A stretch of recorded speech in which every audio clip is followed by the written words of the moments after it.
ओम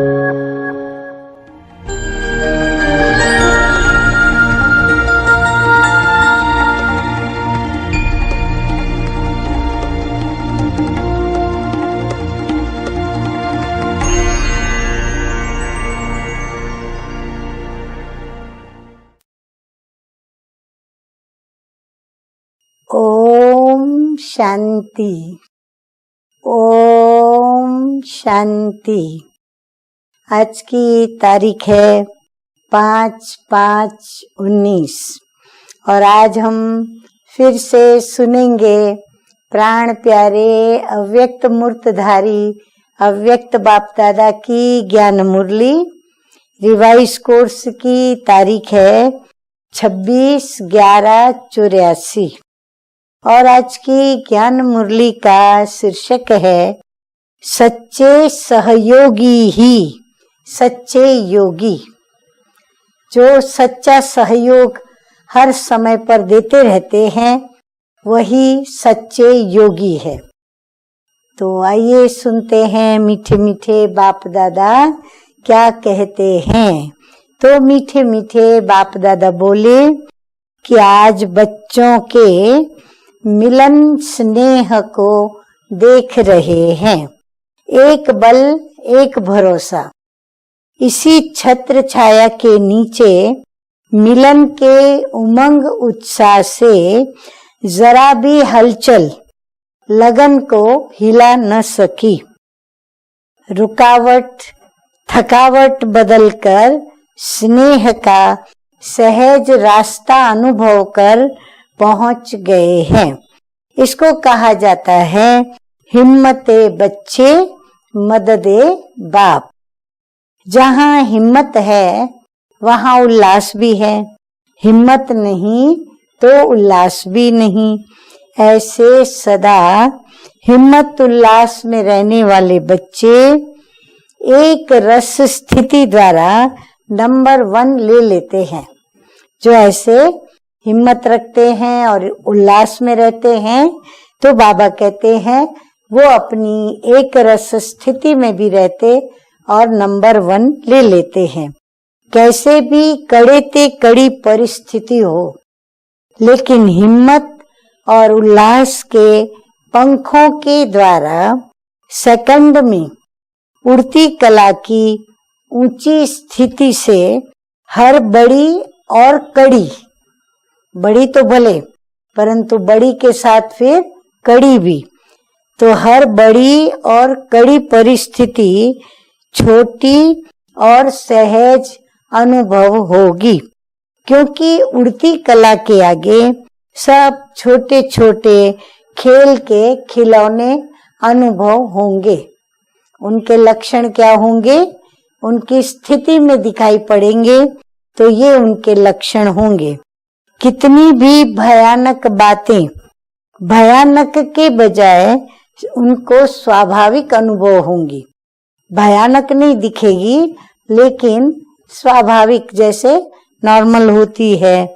दर्दनाक बातें दृढ़ता दिलाने वाली अनुभव होंगी। जितना दुख दर्द सामने आएगा उतनी उनकी दृढ़ता प्रभु में निश्चय और ही बढ़ेगा। कितने भी दुखमय नजारे आवे लेकिन खुशी के नगारे दुख के नजारों का प्रभाव नहीं डालेंगे और ही शांति और शक्ति से औरों के दुख दर्द की अग्नि को शीतल जल के सदृश सर्व के प्रति वो सहयोगी बनेंगे। ऐसे समय बाबा कहते हैं कि ऐसे समय पर तड़पती हुई आत्माओं को सहयोग की आवश्यकता होती है। ऐसे समय पर जब दुख दर्द बहुत चारों ओर बढ़ेगा तो ऐसे समय ऐसी तड़पती हुई आत्माओं को सहयोग की आवश्यकता होती है। इस ही सहयोग के द्वारा ही श्रेष्ठ योग का अनुभव करेंगे। बाबा कहते हैं जब उनको सहयोग मिलेगा, जब दुख से तड़पते होंगे तभी उनको कौन सा अनुभव आएगा उनके द्वारा कि श्रेष्ठ योग क्या होता है उसका अनुभव करेंगे। क्योंकि बहुत दिल से बाबा को याद करेंगे उस दुख को दूर करने। सभी आपके इस सच्चे सहयोग को ही सच्चा योगी मानेंगे, और जो ऐसे सच्चा सहयोग देने वाले होंगे उनको ही क्या मानेंगे? सच्चे योगी मानेंगे। और ऐसे ही हाहाकार के समय सच्चे सहयोगी सो सच्चा योगी इस प्रत्यक्षता से, प्रत्यक्ष फल की प्राप्ति से ही जय जयकार होगी। ऐसे समय का ही गायन है। क्या गायन है? एक बूंद के प्यासे, ये शांति की, शक्ति की, एक सेकंड की अनुभूति रूपी बूंद। बाबा कहते हैं ना एक बूंद के प्यासे। तो वो कौन सी एक बूंद? शांति की, शक्ति की। जो अनुभूति एक सेकंड भी जो होगी तो वो अनुभूति रूपी बूंद तड़पती हुई आत्माओं को तृप्ति का अनुभव कराएंगी। ऐसे समय पर सेकंड की प्राप्ति उन्हें ऐसे अनुभव कराएगी कि सेकंड में अनेक जन्मों की तृप्ति की प्राप्ति हो गई। अनुभव एक बूंद का और एक सेकंड का, पर वो एक सेकंड इतना लंबा अनुभव कराएगा जैसे अनेक जन्मों की प्यास उनकी बुझ गई और प्राप्ति हो गई। लेकिन वो एक सेकंड की शक्तिशाली स्थिति की बहुत काल से अभ्यासी आत्मा कभी अनुभव करा सके। जब वो प्रभाव डालने वाली आत्मा ने बहुत काल से अभ्यास किया हुआ होगा, तब प्यासे की प्यास बुझ सकती है। अब चेक करो, ऐसे दुख, दर्द, दर्दनाक भयानक वायुमंडल के बीच सेकंड में मास्टर विधाता, मास्टर वरदाता और मास्टर सागर बन ऐसी शक्तिशाली स्थिति का अनुभव करा सकते हो। अब बाबा हम बच्चों से प्रश्न पूछ रहे हैं कि ऐसी दुख दर्द में तड़पती हुई आत्माओं को एक सेकंड में ऐसी शक्तिशाली बूंद का अनुभव करा के उनकी प्यास को तृप्त कर सकते हो। ऐसे समय पर ये क्या हो रहा है ये देखने व सुनने में लग गए तो भी सहयोगी नहीं बन सकेंगे। अंत में जब चारों ओर हाहाकार होगा, अगर उस समय देखने का और सुनने का अंदर संकल्प आया और वो संकल्प पूरा करने देखने खड़े रहेंगे या सुनने जाएंगे, तो बाबा कहते हैं कि वो देखने और सुनने में अगर गए तो फिर सहयोगी नहीं बन सकेंगे। इसीलिए ऐसे समय पर क्या हो रहा है इस प्रश्न को किनारे फेंक देना चाहिए। ये देखने और सुनने की जरा भी नाम मात्र इच्छा भी सर्व की इच्छाएं पूर्ण करने की शक्तिशाली स्थिति बनाने नहीं देगी। इसीलिए सदा अपने अल्पकाल की इच्छा मात्रम अविद्या की शक्तिशाली स्थिति में अब से अभ्यासी बनो। बाबा कहते अगर एक सेकंड भी इच्छा हुई कि क्या हो रहा है ये मैं जानूं, तो ये सेकंड की जो इच्छा है बाबा कहते वो आपको सदा काल के लिए सर्व प्राप्तियों से वंचित कर देगी। इसीलिए इच्छा मात्रम अविद्या ये जो क्या हो रहा है कि इच्छा उत्पन्न होती है उस समय सुनने व देखने की, उससे अविद्या हो जाए। अगर ऐसी शक्तिशाली स्थिति का बार बार अभ्यास किया हुआ होगा तो क्या होगा कि उस समय विजयी बन सकेंगे। हर संकल्प, हर श्वास के अखंड सेवाधारी, अखंड सहयोगी, सो योगी बनो। बाबा कहते इसके लिए क्या करो, हर संकल्प और हर श्वास के अखंड सेवाधारी बनो और अखंड सहयोगी बनो, तो सच्चे योगी बन सकेंगे।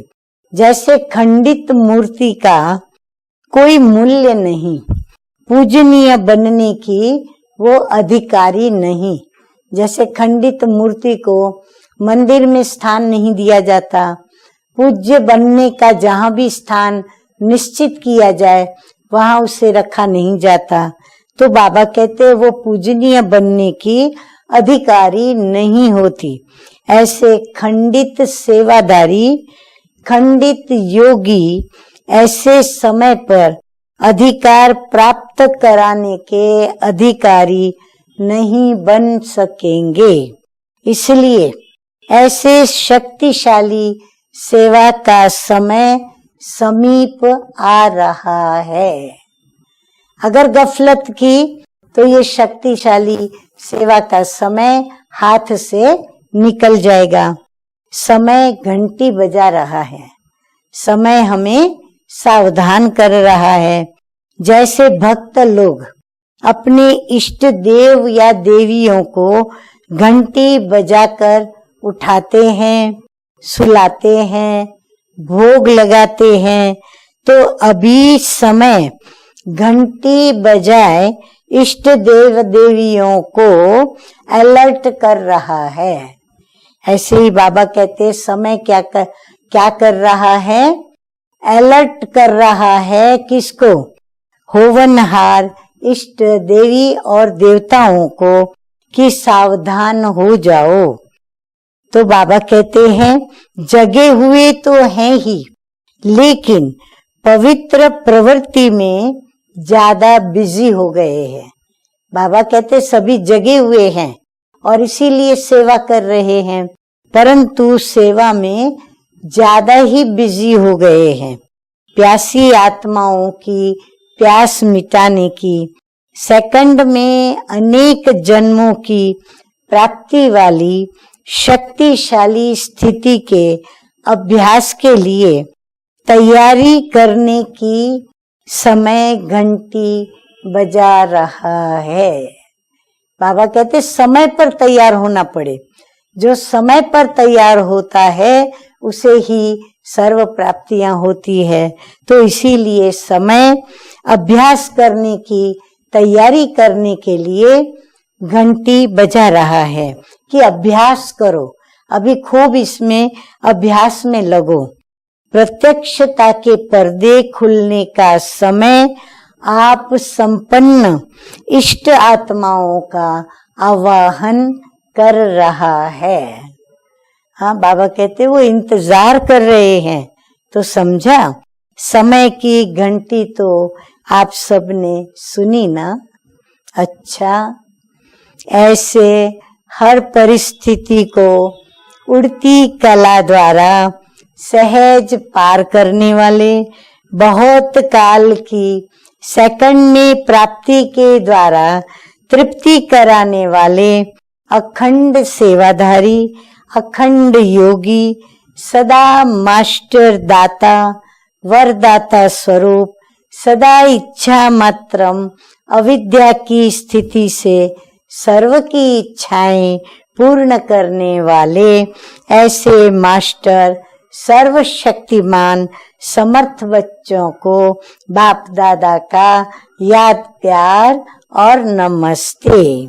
हम रूहानी बच्चों की रूहानी बाप दादा को याद प्यार, गुड मॉर्निंग और नमस्ते नमस्ते। अच्छा, अब हम सुनेंगे मीठे मीठे बाप दादा कानपुर की गंगे दादी से रूह रिहान करते हुए बोले, क्योंकि गंगे दादी कानपुर का समाचार बाप दादा को सुनाया, तो बाप दादा बोले, सदा अचल अडोल आत्मा हर परिस्थिति में बाप की छत्र छाया के अनुभवी है ना। बाबा ने कहा, आप हो सदा अचल और अडोल आत्मा और हर परिस्थिति में बाप की छत्र छाया के अनुभवी होना। बाप दादा बच्चों को सदा सेफ रखते हैं। सेफ्टी के साधन सदा बाप द्वारा मिला हुआ है, इसीलिए सदा ही बाप के स्नेह का साथ और हाथ है। नथिंग न्यू, इसके अभ्यासी हो गए हैं ना। जो बीता नथिंग न्यू और जो हो रहा है वह भी नथिंग न्यू। स्वतः ही टचिंग होती रहती है। ये रिहर्सल हो रही है। ऐसे समय पर सेफ्टी का, सेवा का क्या साधन हो, क्या स्वरूप हो, इसकी रिहर्सल होती है। फाइनल में हाहाकार के बीच जय जयकार होनी है। अति के बाद अंत और नए युग का आरंभ हो जाएगा। ऐसे समय पर न चाहते भी सबके मन से यही प्रत्यक्षता के नगाड़े बजेंगे। नजारा नाजुक होगा लेकिन बजेंगे प्रत्यक्षता के नगाड़े। तो रिहर्सल से पार हो गई। बाबा उनको जैसे सर्टिफिकेट दे रहे हैं कि तुमने रिहर्सल तो कर ली, बेफिक्र बादशाह बन पाठ बजाया, बहुत अच्छा किया, पहुंच गई।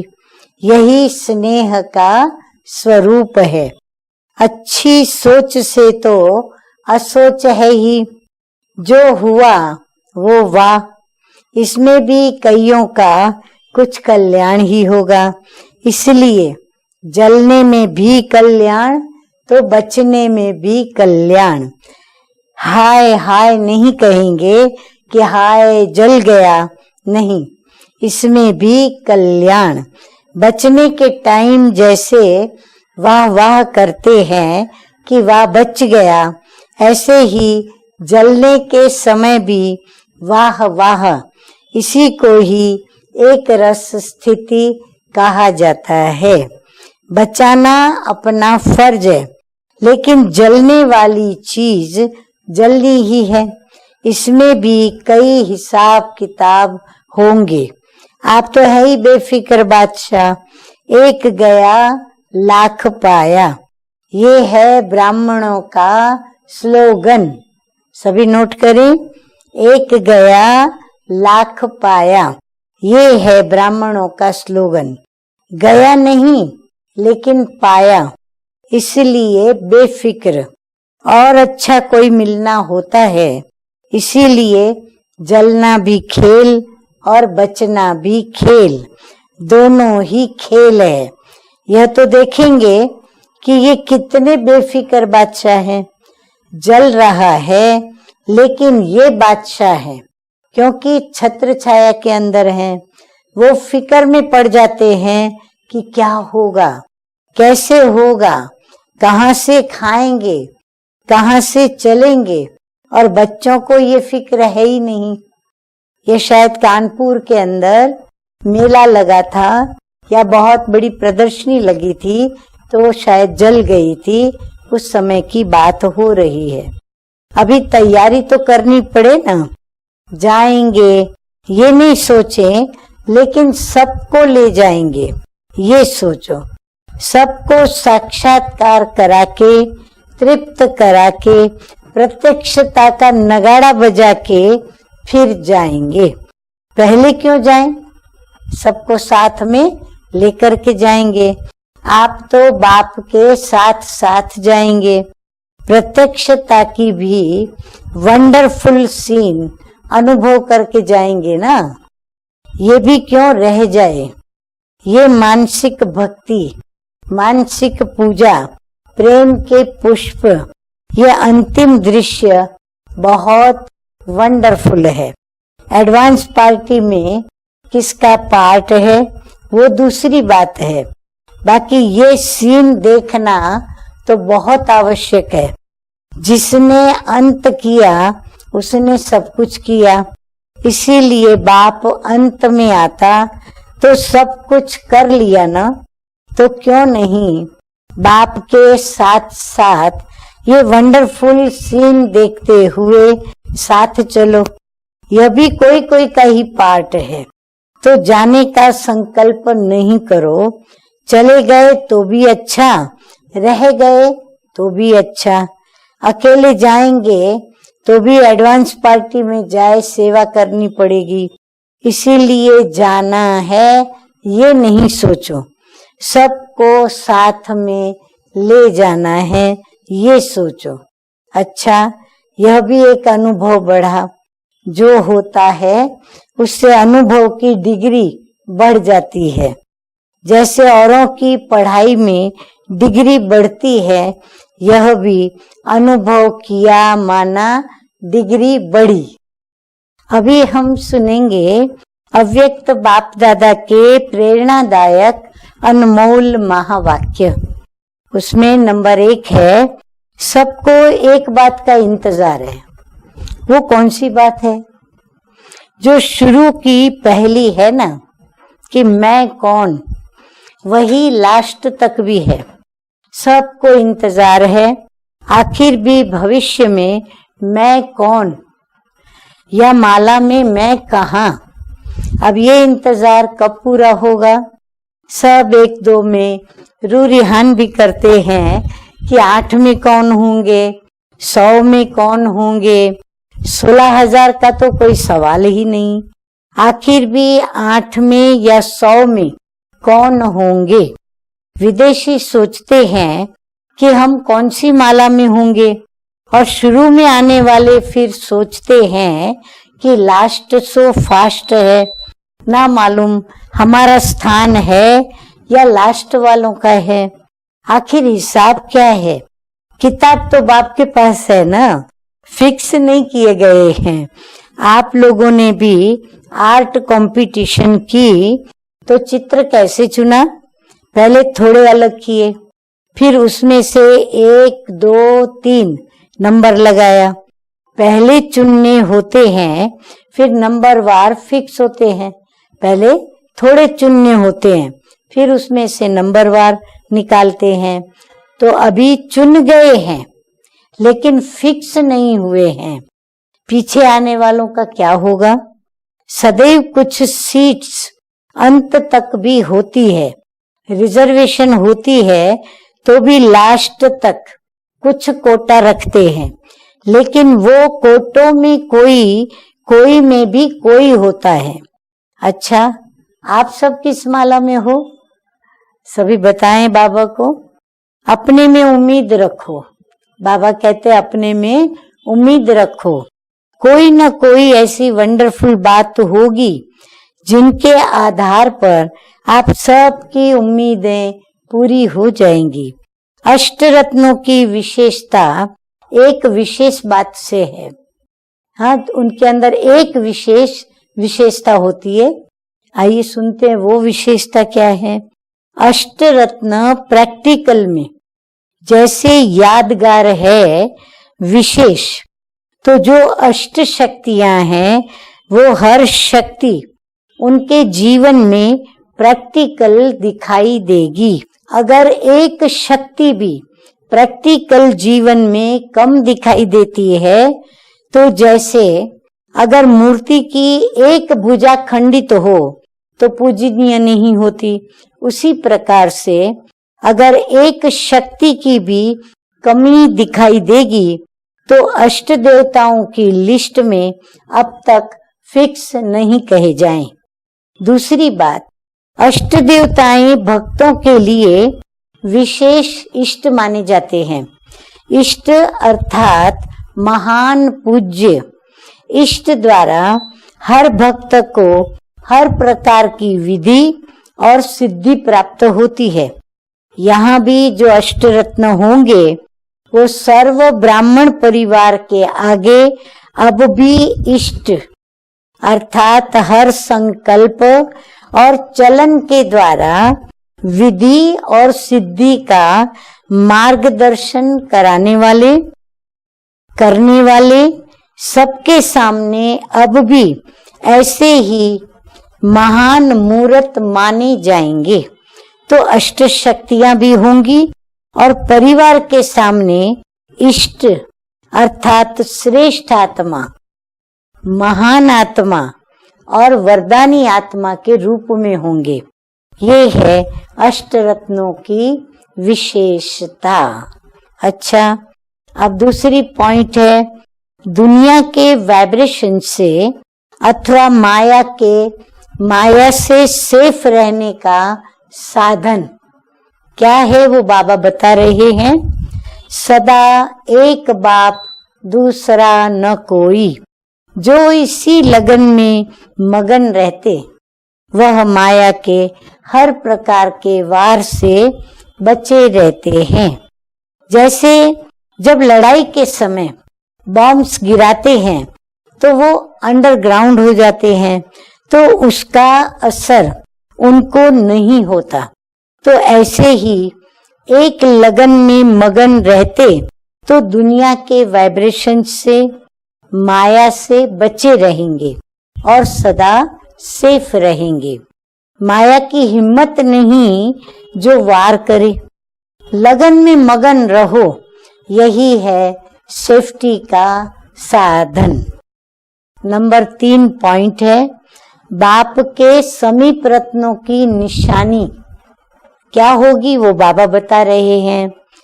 बाप के समीप रहने वालों के ऊपर बाप के सत्य के संग का रंग चढ़ा हुआ होगा। आगे बाबा कहते हैं कि सत्य के संग का रंग है रूहानियत, उसमें रूहानियत दिखाई पड़ेगी। तो समीप रत्न सदा रूहानी स्थिति में स्थित होंगे। शरीर में रहते हुए न्यारे रूहानियत में स्थित रहेंगे। शरीर को देखते हुए भी न देखें और आत्मा जो न दिखाई देने वाली चीज है वो प्रत्यक्ष दिखाई दे, यही तो कमाल है। रूहानी मस्ती में रहने वाले ही बाप को साथी बना सकते हैं, क्योंकि बाप रूह है, बाबा भी एक आत्मा है, तो इसीलिए वही साथी बना सकते। नंबर 4 पॉइंट है पुरानी दुनिया के सर्व आकर्षणों से परे होने की सहज युक्ति क्या है, सुनते हैं बाप दादा के द्वारा। तो बाप दादा बोले सदैव नशे में रहो कि हम अविनाशी खजाने के मालिक हैं। जो बाप का खजाना ज्ञान, सुख, शांति और आनंद है वो सर्वगुण हमारे हैं। बच्चा बाप की प्रॉपर्टी का स्वतः ही मालिक होता है।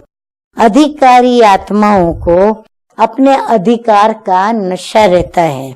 नशे में सब भूल जाता है ना, कोई स्मृति नहीं होती, एक ही स्मृति रहे कि बाप और मैं। बस इस ही स्मृति से पुरानी दुनिया की आकर्षण से ऑटोमेटिकली परे हो जाएंगे। नशे में रहने वाले के सामने सदा निशाना भी स्पष्ट होगा। निशाना है फरिश्तेपन का और देवतापन का। नंबर 5 पॉइंट है 1 सेकंड का वंडरफुल खेल, जिससे पास भी ऑनर बन गए। 1 सेकंड का खेल है जिससे हम पास विथ ऑनर बन जाएंगे। अभी अभी शरीर में आना और अभी अभी शरीर से अव्यक्त स्थिति में स्थित हो जाना, इस सेकंड के खेल का अभ्यास है। बाबा कहते आप लोगों को इसकी प्रैक्टिस है कि सेकंड में अशरीरी बन जाएं, सेकंड में शरीरधारी बन के पार्ट प्ले करें। जब चाहो, जैसे चाहो, उस ही स्थिति में स्थित रह सको। अंतिम पेपर सेकंड का ही होगा। जो इस सेकंड की हलचल में आया तो फेल, अचल रहा तो पास। ऐसी कंट्रोलिंग पावर है। अभी ऐसा अभ्यास तीव्र रूप का होना चाहिए। जितना हंगामा हो उतना स्वयं की स्थिति अति शांत, जैसे सागर बाहर आवाज संपन्न होता, अंदर बिल्कुल शांत, ऐसा अभ्यास चाहिए। कंट्रोलिंग पावर वाले ही विश्व को कंट्रोल कर सकते हैं। जो स्वयं को कंट्रोल नहीं कर सकते वो विश्व का राज्य कैसे करेंगे। समेटने की भी शक्ति चाहिए। एक सेकंड में विस्तार से सार में चले जाएं और एक सेकंड में सार से विस्तार में आ जाएं।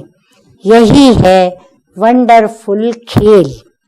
नंबर 6 पॉइंट है, अतीन्द्रिय सुख के झूले में झूलते रहो। बाप दादा कहते हैं आपको सभी आत्माएं सुख में झूलता देख दुखी से वो सुखी बन जाए। आपके नैन, मुख, चेहरा सब सुख दे। ऐसे सुखदाई बनो। ऐसा सुखदाई बनता, जो ऐसा सुखदाई बनता उसे संकल्प में भी दुख की लहर आ नहीं सकती। अच्छा, अभी हम क्या सुनेंगे? सतगुरु बाबा का वरदान। तो वरदान है मन बुद्धि की एकाग्रता के द्वारा सर्व सिद्धियां प्राप्त करने वाले सदा समर्थ आत्मा भव। बाबा कहते हैं कि सर्व सिद्धियों को प्राप्त करने के लिए एकाग्रता की शक्ति को बढ़ाओ। ये एकाग्रता की शक्ति सहज ही निर्विघ्न बना देती है।